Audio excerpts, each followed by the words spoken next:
graph. Okay, so we are going to look at one of our homework assignments. This is called function notation, understanding function notation. This is in unit 4. So if we take a look at problem number 4, notice it says, Becky takes out a 25-year mortgage for which her monthly payment is $1,400. During the early years of the mortgage, most of each payment is for interest and the rather small remainder for principal, which is reality, right? As time goes on, the portion of each payment that goes for interest decreases while the portion for principal increases, as shown in the graph. So then it says approximately how much of the $1,400 monthly payment goes for interest in year 20. So what I want you to consider here is that we essentially have our payments, our monthly payments as our y-axis, and we have our years as our x-axis. Although it doesn't say that, it really should. Let me see if when we blow it up, if it gives any labels. It does not, and that's okay. So approximately how much of the $1,400 monthly payment goes for interest in year 20? So essentially all we're going to do here is we're going to look at year 20, and we are going to say that the interest is approximately, what does that look like? 425 maybe?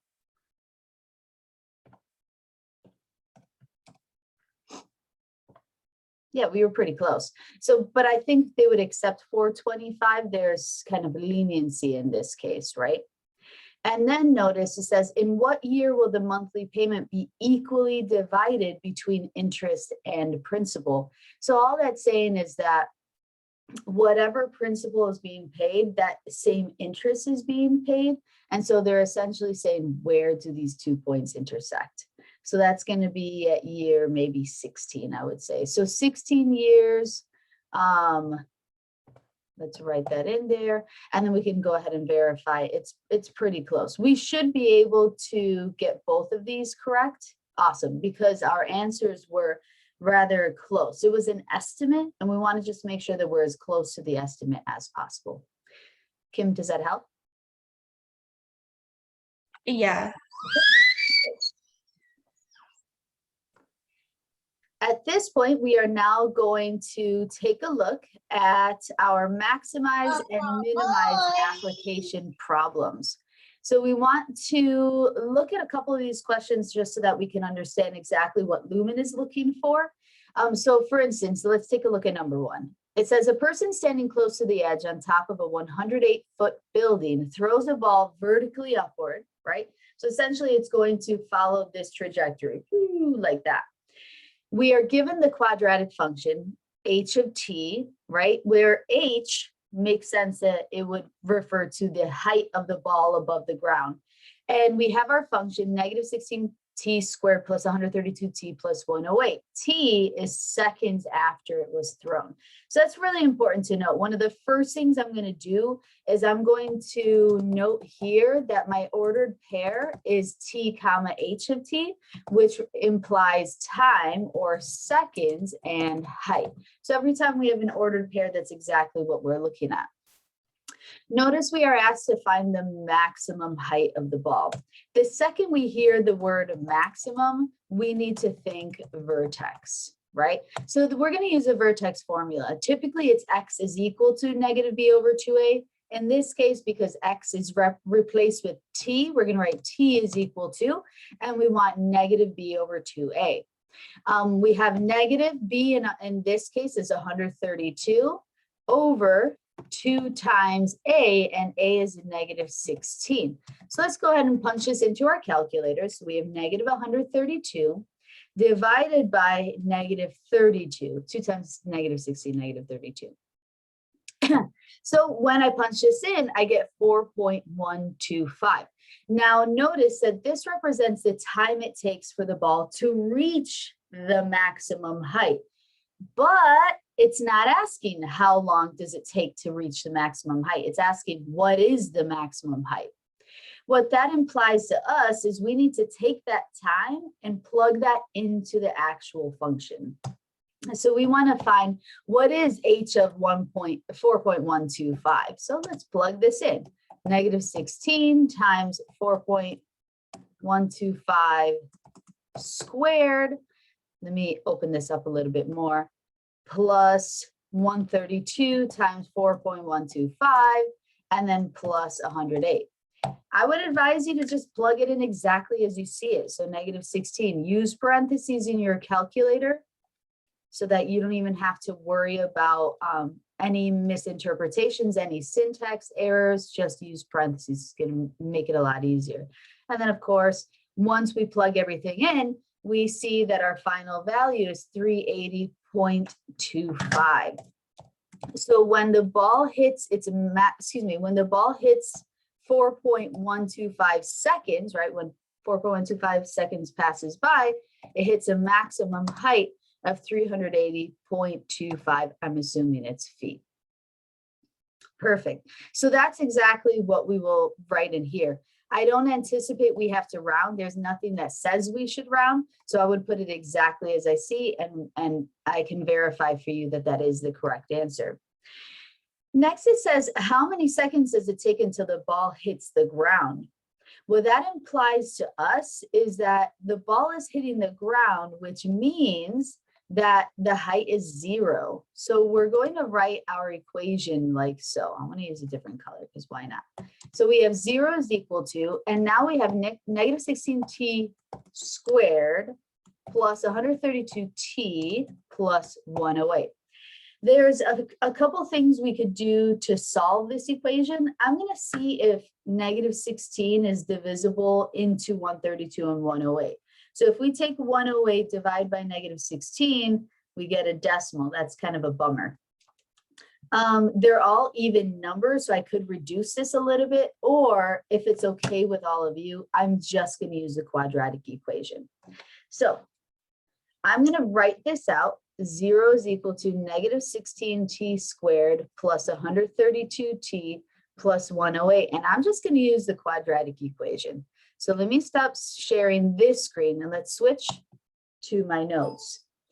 I'm going to use A as a negative 16, B as 132, and C as 108. I'm not freaked out about this because I'm not responsible for simplifying anything. I just have to plug it in and then find numeric values. So we have negative B plus or minus the square root of B squared minus 4 times A times C all over 2A. So let's clean this up. We have negative 132 plus or minus, we have the square root of, let's punch this in. So we have 132 squared minus 4 times negative 16 times 108. When I punch that in, I get 24,336.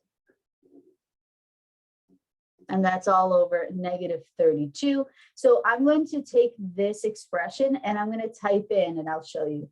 I'm going to type in negative 132 plus the square root of 24,336, then divided by negative 32. So when I add that, I get time is equal to negative 0.75 seconds. Right away, that's going to be thrown out. That doesn't make any sense at all.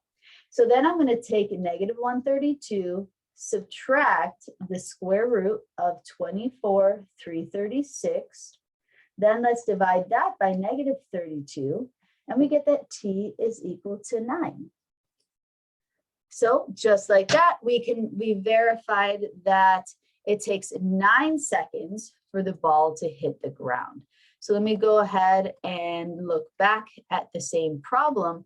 Let's go ahead and type in 9, and we verified that that's exactly correct. Okay. Number 2 is essentially the same thing. So I won't worry about number 2, but how about we look at number 3? Garrett wants to build a rectangular pen for his animals. One side of the pen will be against the barn. The other 3 sides will be enclosed with wire fencing. You're then told that he has 950 feet of fencing. So what dimensions would maximize the area of the pen? So what I would do personally is I would draw it. we are told there's a barn here. And there's fencing on only 3 sides. So I'm going to use a little squiggly line to demonstrate that we only have fencing on these 3 sides. Okay, so we can essentially say I have a length here and I have 2 widths. The other piece of information that we were given is that he has 950 feet of fencing. So altogether, this fencing here, this wire fence, is 950 feet. I said the word altogether. What that implies is that we are going to add these 3 sides and set that equal to 950. So we have L plus 2W is equal to 950. Now, it says, what are the dimensions if we want to maximize the area of the pen? Well, the pen is rectangular in shape. So immediately we think, okay, well, that means we need to find the area. The area is length times width. Knowing I have these 2 equations tells me that I need to be creative in how I manipulate one of the equations so I can use it in the second one. What I'm going to do here is I'm actually going to subtract 2W so that I can have an equation for length in terms of width. So I have length is equal to 950 minus 2W. What I'll end up doing with this is I'm going to take this expression and plug it into my area formula to replace L. So I have A is equal to 950 minus 2W times W. Let's go ahead and distribute. And that leaves us with 950W minus 2W squared. Or a better way to look at this, negative 2W squared plus 950W. This is perfect. I'm going to double check and show you that it wants us to share what is the equation to model the area of the pen in terms of width. So I'm actually going to write out 950 minus W times W and see if that would work. Perfect, that would work. So 950 minus, did I write W? I meant 2. Good. 950 minus 2W times W. I'm checking the work on my paper, checking what I typed in there. Beautiful. Next, I want to figure out what width would maximize the area. Maximize. So immediately we think, all right, that means we need the vertex. Notice that my input in this case is W. So it's going to be W is equal to negative B over 2A. We see that A is negative 2 and B is 950.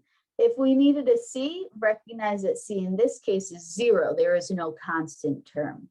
So we have a negative 950 all over 2 times negative 2. So let's punch this in. Negative 950 divided by negative 4. So that tells us that the width is going to be 237.5 feet. If we go back to our Lumen homework, what width would maximize the area? That is 237.5. Verify. That's perfect. This question could have said, well, then what's the length? If this question asked for the length as well, we know that the length is 950 minus twice the width. So that means the length is going to be 950 minus twice 237.5. All of this is within the realm of possibilities. So I don't want you to think that just because it doesn't ask, that you'll never be asked that, right? So we find in this case that the length is 475 feet. You could have also been asked to indicate what that area is, and in which case you would simply multiply the length and the width that you've got. So the area ended up being 112,812.5 feet. Okay, squared. Don't let me forget the units. Perfect. And that's exactly how you would progress through that particular problem. Okay, we are now moving into solving radical equations, the very last problem in this particular homework assignment. This is from Unit 3. So notice we're told the formula y is equal to 2.9 times the square root of x plus 9 models the percent of US adults who are considered obese by federal guidelines, where x, and this is really important, x is a number of years after 1988. That's huge. And then it says y is the percent of obese adults. Okay. Y is already converted from a decimal. So for instance, a 55% obesity rate would be a Y value of 55. We won't have to write it as a decimal 0.55. According to this formula, in what year was the obesity rate 16.1%? So what we're given here is our Y value.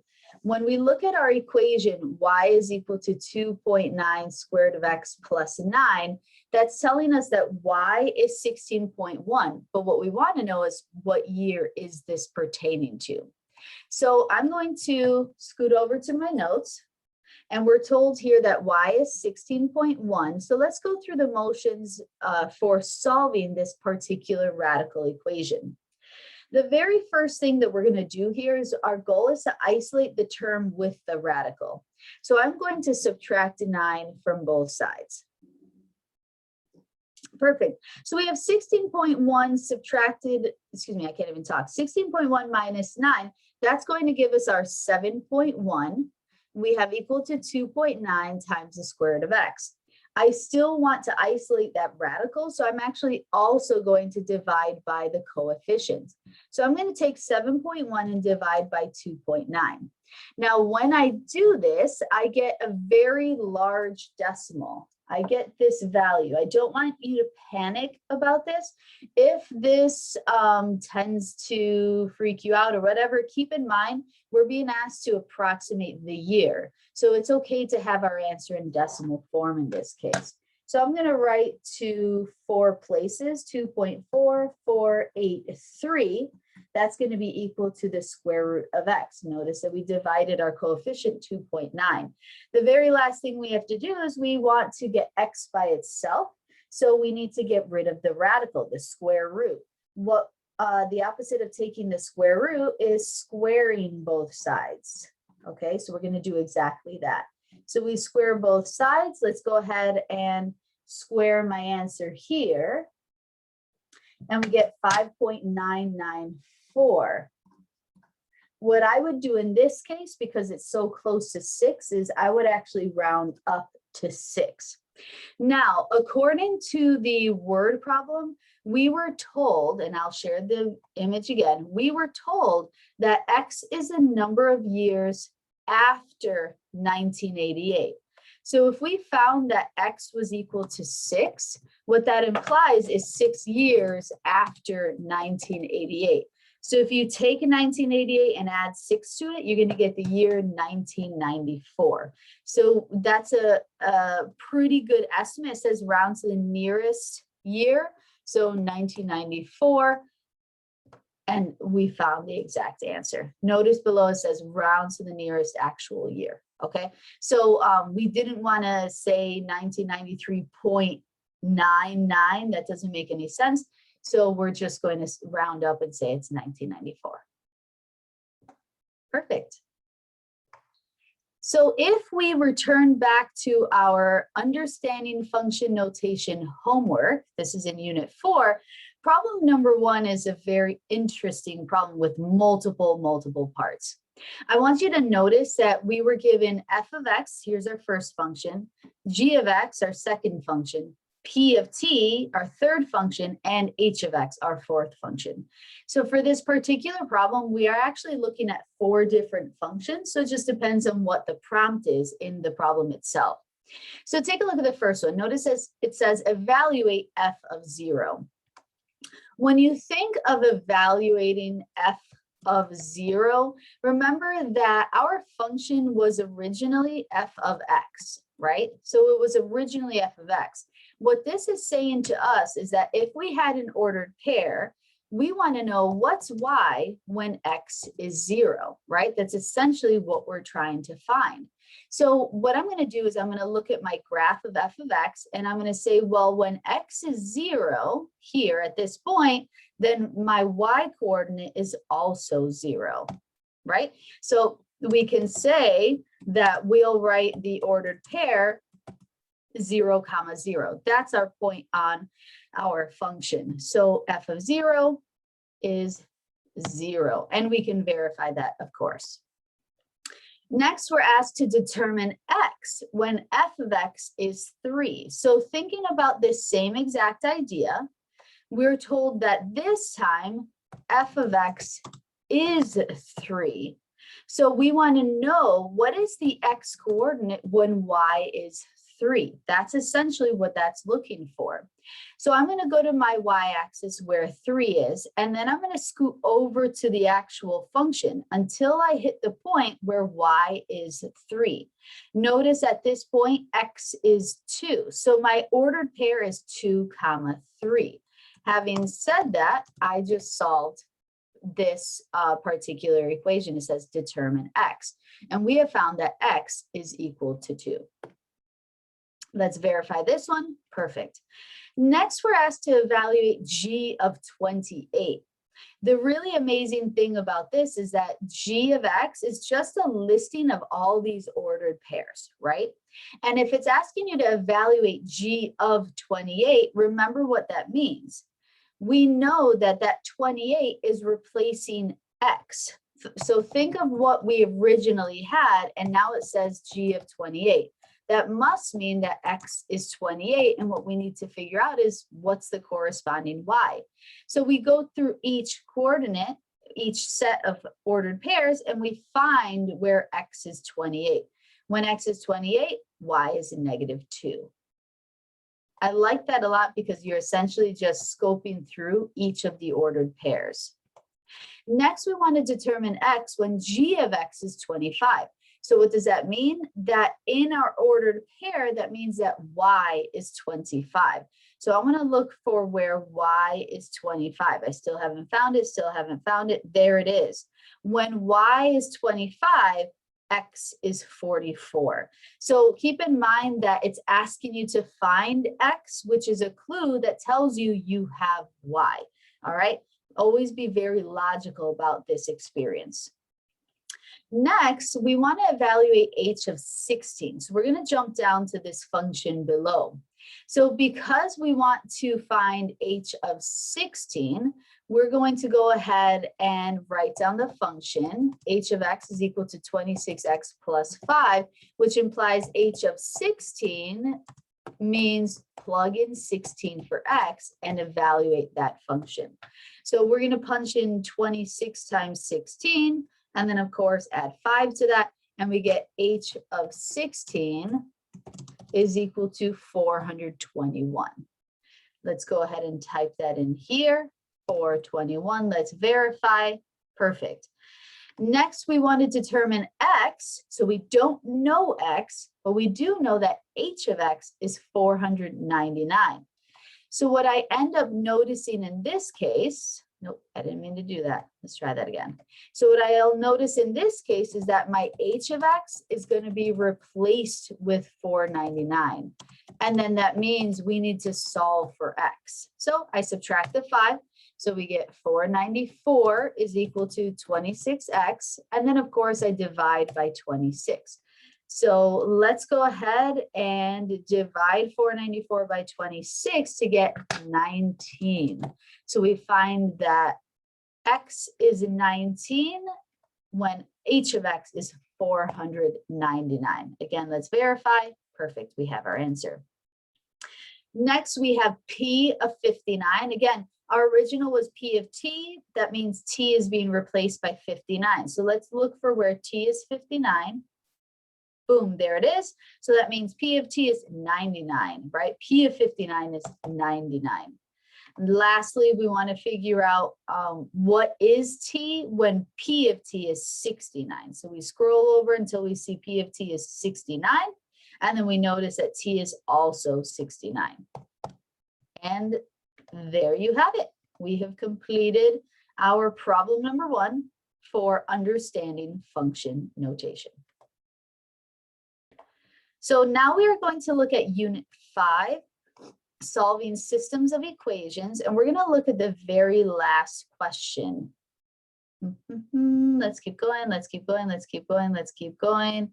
And here we go. Ooh, a word problem, I love it. So a chemist has 3 different acid solutions. The first solution contains 20% acid, the second contains 40% acid, and the third contains 85% acid. She created 78 liters of a 45% acid mixture using all 3 solutions. Now, what I think would be really, really good for all of us to do is to think back to what we used when we talked about mixture problems in 098. So remember, Jose, back, last semester, we used those boxes, right? And typically it was like box plus box is equal to whatever we're making. In this case, we're actually using 3 solutions to make something specific. So let me show you my diagram for what I would use, and then I'll fill in the boxes given the information that we were provided with. So let's go over to my notes. So we know that we are mixing 4 ingredients. So there are 4 different percentages for the, I believe it's acid. So I've got this, it's going to be kind of a large chart, but I like it. It makes it easier to see. No, we're mixing 3 ingredients, not 4. Don't mind me. I swear my brain is on. So we're mixing 3 different ingredients to make a 4th. According to the word problem, our first solution contains 20% acid. So this top row, I'm going to write out as all of the acid percentages. So 20% acid. My second solution is 40% acid. My third solution is 85% acid. We're then told that the chemist created 78 liters of a 45% acid mixture using all of these. So the acid is 45%, and she created 78 liters. So what that tells me is the bottom row of each box is going to be liters. Okay, so we're going to say that we actually don't know how many liters we were actually provided, right? Now, interestingly enough, let's just kind of explore what this problem is saying. It tells us that the number of liters of the 85% solution used is actually 2 times the number of liters of the 40% solution. That part is really interesting. What this is telling us is that, for instance, if there were 5 liters of the 40% solution, that the 85% used 2 times that. So it would be that they use 10 liters, right? So what I may do in this case is I will say that we don't know how many liters of the 20%. I'm going to call that A. We don't know how many liters of the 20%, but what we're told is that the number of liters of the 85% is twice the number of liters of this one. So I'm going to write 2B under my 85% solution. Double check. If this were 5 liters, then that means I have 10 liters here. If this is 3 liters, that means I have 6 liters here. So this works. The number of liters of the 85% is 2 times this one. Perfect. So now what we're actually able to do is we can create our 2 equations. Jose, out of curiosity, thinking back to what we did in 098, give me one of your equations just from looking at this chart. What do you think, Jose? That will be 0.28. Beautiful. Plus 0.40B. Beautiful. Keep going.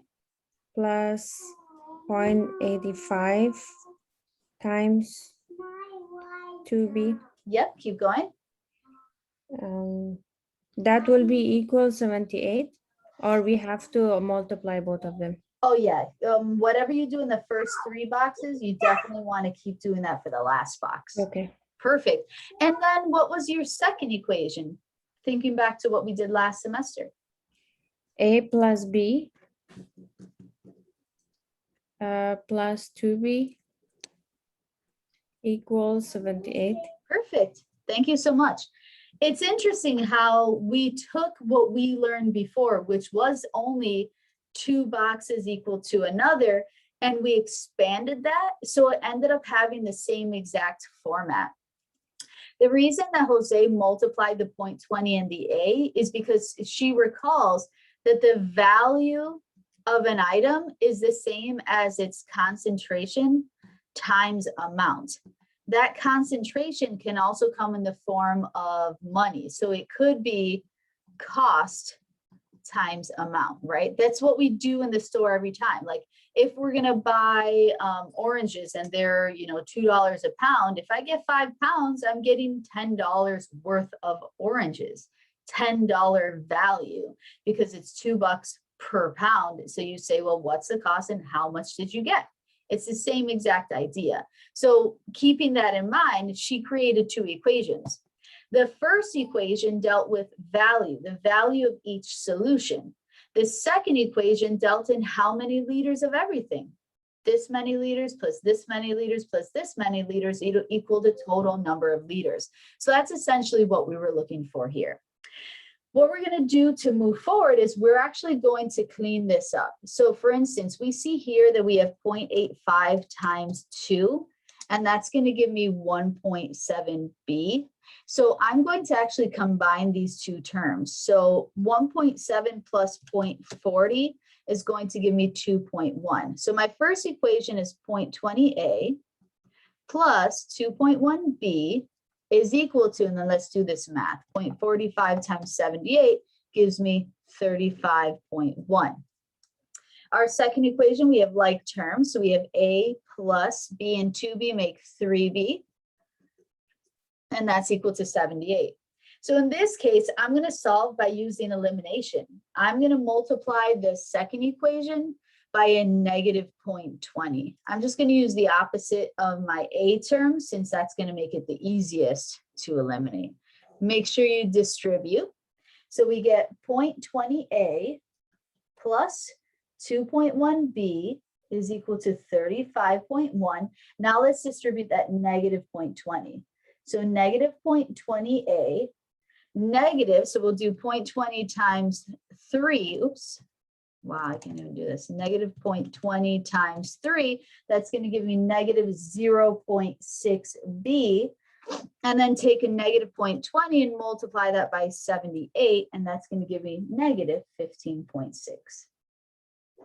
Let's finish this off. We see that we eliminate successfully. We have 2.1 minus 0.6. That's going to give me 1.5b. Let's combine the other two, 35.1 minus 15.6. That'll give me 19.5. And then let's divide both sides by 1.5. And we find that b is equal to 13, which is awesome. So if we know that b is 13, that's of the 40% solution. We know that the 85% solution is twice b, right? So 2 times 13. So I'm going to start by collecting my answers here, just so that I'm clear. So the 20% solution, we have to figure out how many liters. We'll do that in a second. For the 40% solution, we know that we have 13 liters. So that one's good. For my 85% solution, I know I have 2 times 13, so that's going to be 26 liters. Now, we still need to figure out the number of liters of my 20% solution. What we know is that the combined total is 78. So altogether, this is going to add up to 78 liters. So I'm simply going to take 78 and I'm going to subtract 26 and 13, and that gives me 39 liters. And we have found each of my solutions.